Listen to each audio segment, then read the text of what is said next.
जय भगवान, जय गुरुदेव। श्री सद्गुरु परमात्मने नमः। सिद्ध सद्गुरु श्री रणछोड़ दास जी महाराज श्री गुरुदेव की सन्निधि में चतुर्थ भाग ईस्वी सन 1957 थी 1961 कुमारी कुमुदिनी बेन परमानंद पंजवाणी। सत्संग महात्म्य। एक कथा है, नारद जी एक बार भगवान को यही प्रश्न करते हैं कि सत्संग का महात्म्य क्या है। भगवान ने कहा, इसका उत्तर आपको मारवाड़ के निर्जल प्रदेश में अमुक स्थान में एक काचबा कच्छप पड़ा है, वह देगा। नारद जी वहां जाकर उससे प्रश्न करते हैं और कच्छप ने प्रश्न सुनते ही देह त्याग कर दिया। नारद जी घबरा गए, पुनः भगवान के पास आ गए और कहा कि भगवान, वह कच्छप तो उत्तर देने से पहले ही शांत हो गया, अब आप उत्तर दीजिए। भगवान ने हंसकर कहा, अच्छा ऐसा हो गया, तो अब तुम अमुक गिरी के अमुक पेड़ पर तोते का नवजात शिशु है, उसके पास जाकर उससे यह प्रश्न पूछो। नारद जी तो वहां पहुंचे और प्रश्न पूछा। सुनते ही तोते के बच्चे का भी शरीर त्याग हो गया। नारद जी बहुत गमगन हो गए, भगवान से फिर बात की और व्यथित होकर कहने लगे कि भगवान, यह क्या बात है। उत्तर न देते हुए यह बच्चा भी शांत हो गया। भगवान ने गंभीरता से कहा,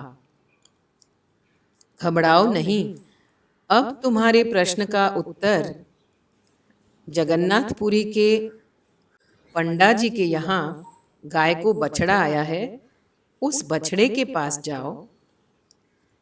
नारद जी ने कहा, महाराज, उसकी हत्या का निमित्त भी मुझे ठहराओगे क्या। भगवान ने मृदुता से कहा, ना ना भक्तराज, ऐसा नहीं होगा। विश्वास रखो, तुम बछड़े के पास जाकर प्रश्न पूछो। बछड़ा ने भी प्राण त्याग कर दिया। अब नारद जी भगवान से कहने लगे, भगवान, अब तो हद कर दी है। आपने 3 हत्याएं मेरे नाम पर गई हैं। भगवान ने कहा, तुम्हारे नाम पर हत्याएं नहीं चढ़ी हैं, विश्वास रखो। अब यह आखिरी चक्कर मेरी आज्ञा से लगा लो। अमुक राजा के यहाँ अभी अभी राजकुमार का जन्म हुआ है, उससे तुम्हारे प्रश्न का उत्तर मिल जाएगा। नारद जी ने हाथ जोड़कर कहा, महाराज क्षमा करें, अगर कहीं राजकुमार भी प्रश्न सुनते ही मर जाएगा तो राजा मुझे भारी शिक्षा करेगा। भगवान ने कहा, अगर राजा तुम्हें दंड देने को उदात होगा तो मैं उसी क्षण वहां तुम्हारे सामने प्रकट हो जाऊंगा। विश्वास रखो और अब की बार तो तुम्हें अवश्य ही उत्तर मिल जाएगा। नारद जी तो पहुंचे राजकुमार के पास और वही प्रश्न पूछा, सत्संग का महात्म्य कहो। बालक राजकुमार को वाचा प्राप्त हो गई और वह बोला, महाराज, आपके दर्शन व दृष्टिपात मात्र से ही मैं उत्तरोत्तर काचबा से यहाँ राजकुमार के मनुष्य देह में आ गया हूँ। तो आप ही बताइए कि सत्संग से मेरा उद्धार हुआ है या नहीं। कच्छप, तोते या बछड़े के रूप में तो मैं आपका ज्यादा लाभ व समागम नहीं उठा पाता, लेकिन अब तो मैं आपको छोड़ूंगा ही नहीं। आपके दर्शन से संत दर्शन का इतना अपार महात्म्य है, तब फिर संत समागम का महात्म्य तो कितना होवे, इसमें संदेह ही नहीं।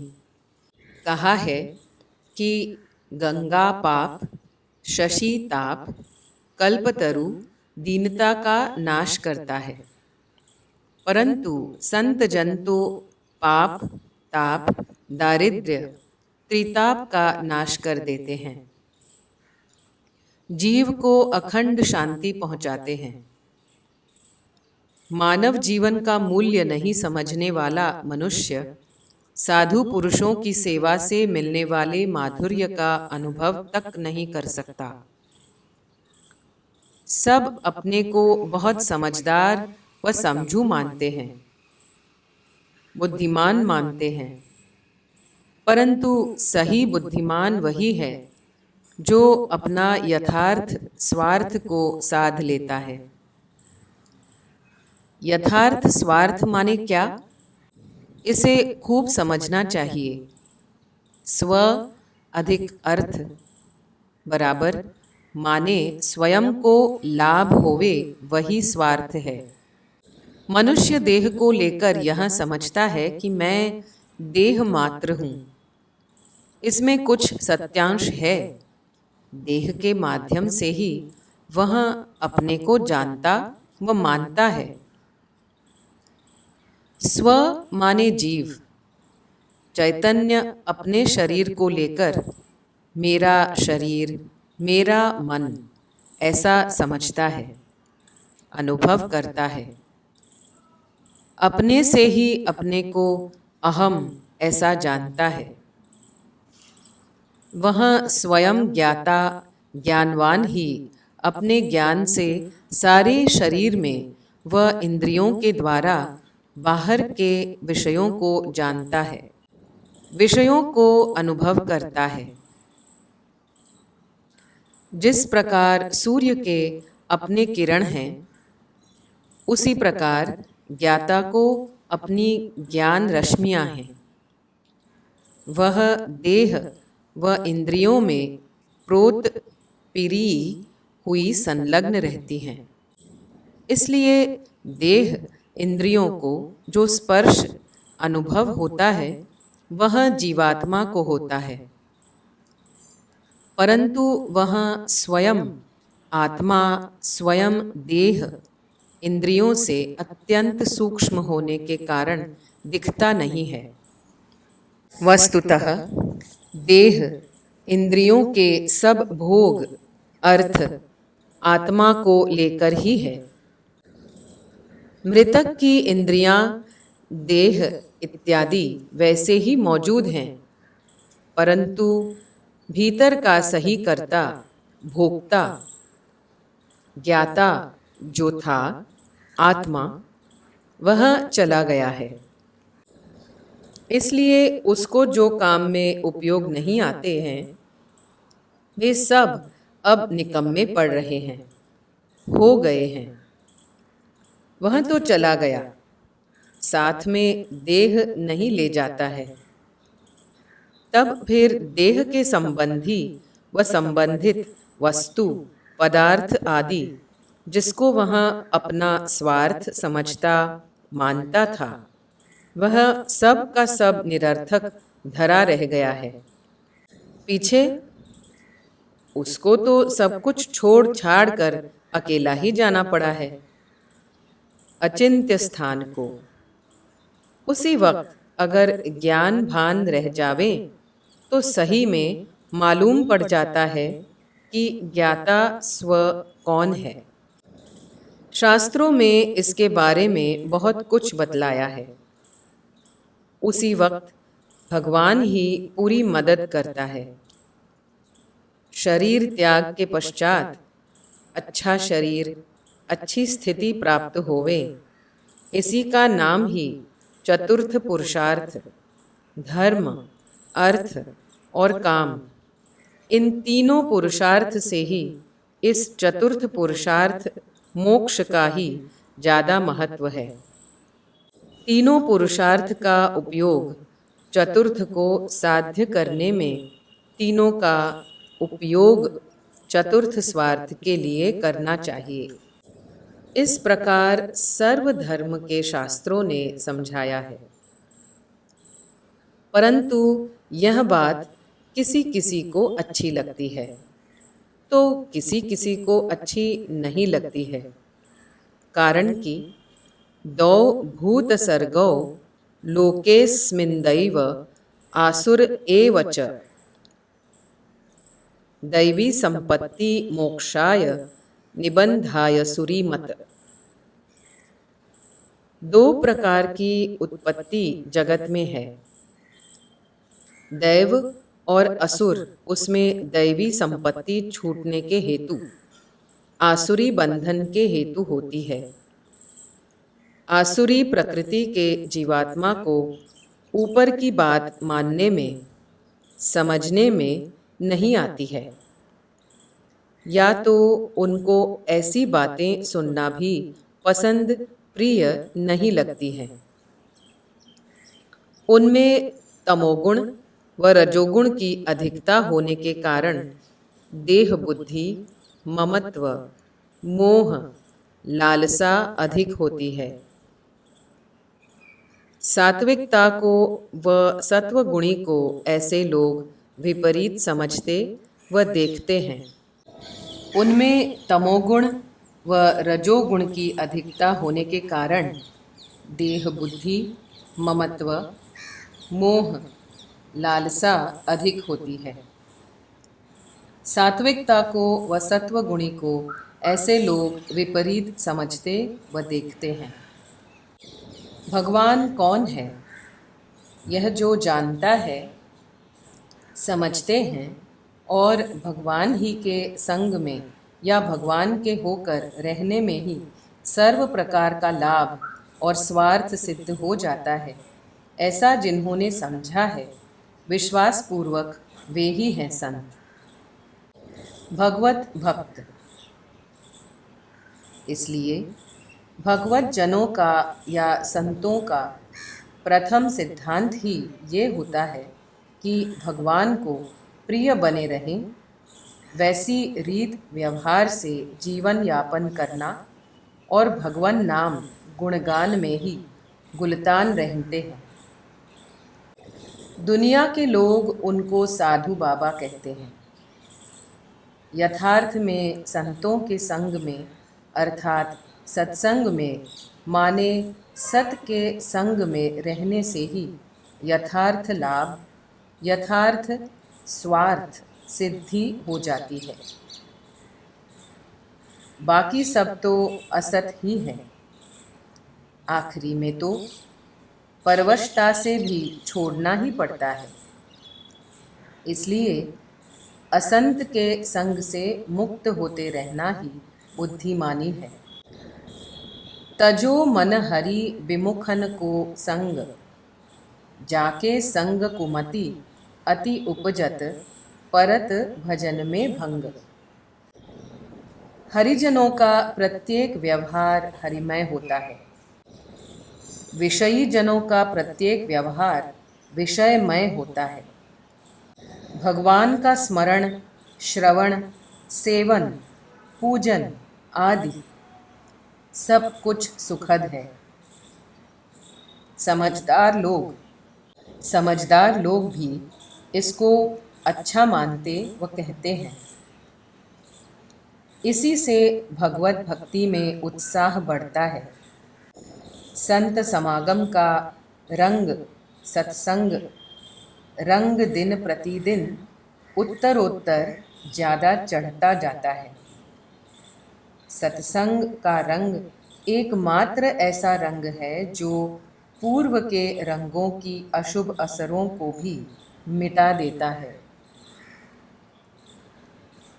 कबीर नाम हरदे धर्यो, भयो पाप का नाश, मानो चिनगी आग की पड़ी पुराने घास।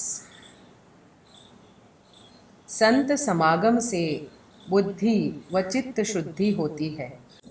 त्यों त्यों हित अहित समझ में आता है और तदनुसार अनुसरण होने लगता है, तभी समझना चाहिए कि सत्संग का रंग चढ़ा है। जब उनका ढंग बदलने लगता है। संत समागम का यथार्थ लाभ शीघ्रता से प्राप्त करना चाहने वालों को चाहिए कि असत्संग से दूर रहें। इसमें नात जात या सगा रिश्तेदार स्नेही संबंधी इत्यादि का कुछ विचार नहीं करें। केवल अपने पालक पोषक परम उपकारी परम पिता परमेश्वर का ही विचार संबंध दृढ़ रखें। भगवान की ही बात और भगवान की ही सेवा आज्ञा पालन, उसमें जो कोई बाधा डाले उसको दूर कर देना या उनसे दूर हो जाना।